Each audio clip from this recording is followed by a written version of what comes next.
Hi everyone. So I've been using this Galaxy Z Fold 4 for a couple of days now. I didn't want to post my initial impression right away because I had so many mixed feelings about this phone, even though the feelings are exactly same. But now I know what I like and what bothers me on this phone. But I really like this. I can actually read my script on this phone right now and I can just monitor myself on iPad. So this is something I'm really liking right now. I did not write that in the script, but now this combination works for me. I'll start with the design. It is a premium phone. Well, if you spend so much money on a phone, you definitely want that from that phone. It does not feel as heavy as I thought it would, but if you use it for a long period of time, you will notice the strain on your pinky finger. And I'm not a fan of taking calls on this phone. It's not about like how it looks, it's more about how it feels. After a point it feels like a break and I try to cut my call as soon as possible. Even when I'm doing video call, it's fine from doing from front screen, but after a while I want to like put it somewhere. So unless I have that kickstand, I'd rather reach to my iPad because it has a stand. I know you'll say that you would know because you're buying this phone, it is going to be heavy. I get that, but I am going to tell this to those people who are thinking about buying it. Taking calls on this phone is not that easy. The second thing I do not like about this phone is the opening mechanism. It is not a very easy phone to open. So if I hand it to anyone else, they will be really scared because there is no way directly where you can put finger. And also the sides are really slippery.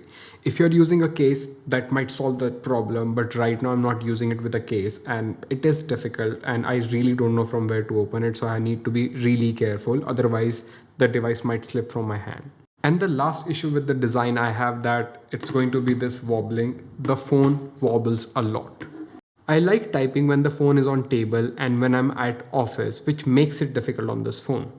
I like that the phone is narrow and I do not find it difficult to use it with one hand while it's folded. I have no issues while typing from the front display, although typing from the big screen is not my favorite. But what is my favorite is going to be the haptic motor on this phone. It is like that S22, S22 Ultra sort of haptic motor. It is not very strong. This is the way I like it because I do not put my phone on vibration. So I like this subtle feedback coming from this phone and I really enjoy it. As it is a folding phone, you are supposed to use this phone at least half of the time unfolded, and even I am trying to find excuses to do that. But if I'm being honest, it is much easier to use that phone from that covered display. You can do everything from that. The only time I need to open this unfolded screen when I'm watching some YouTube video and want to do some multitasking. And this is where I've been really annoyed because the apps do not work as seamlessly as Samsung wants you to believe. You will see some apps will have overlay,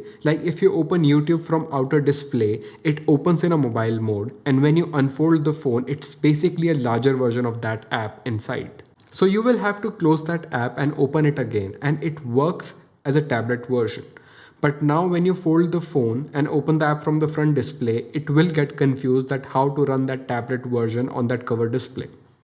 And there are some apps that do not even support the tablet version, so you might need to restart them on the cover display.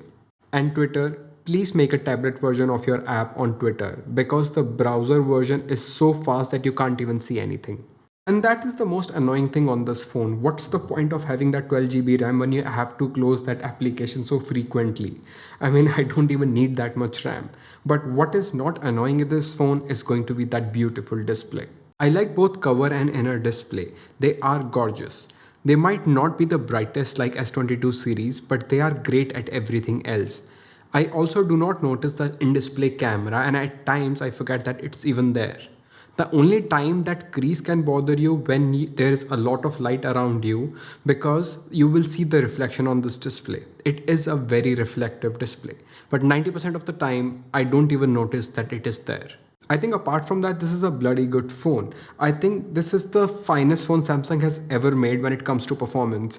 And one of the main reason is Snapdragon 8 Plus Gen 1. I really don't like that name. But this is the main reason I got this phone. And the performance on this phone is excellent. If I forget about the folding part of this phone and the absurd amount of money I spent on this, it is an amazing phone with a great chip.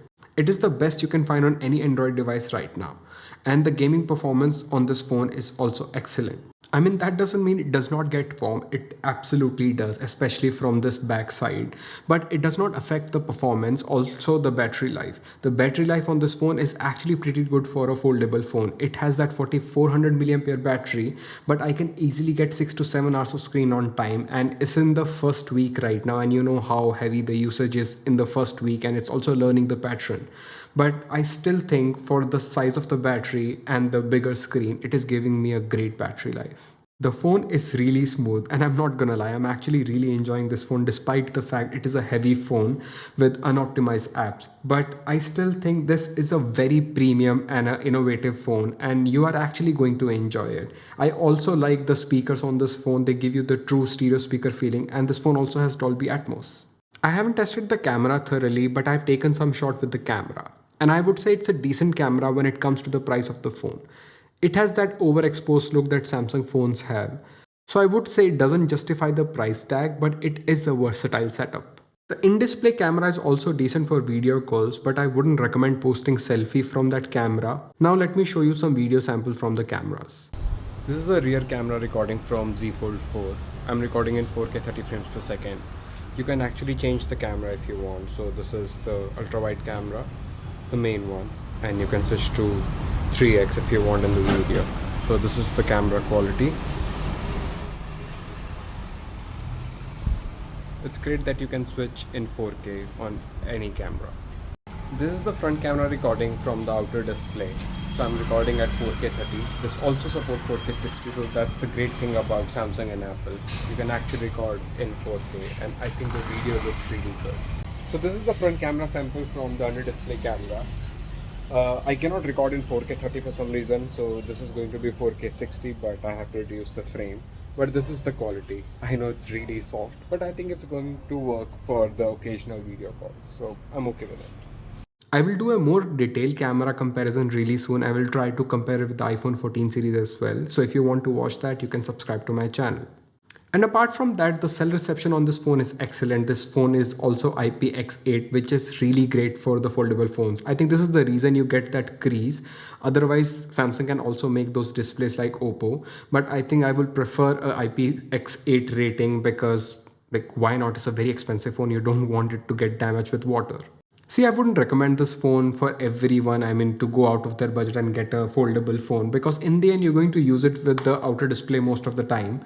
If you have any doubt, you can follow me on Twitter and ask some questions there, or you can just post it here in the comment box. My name is Rohit. I'll see you in the next one. Till then.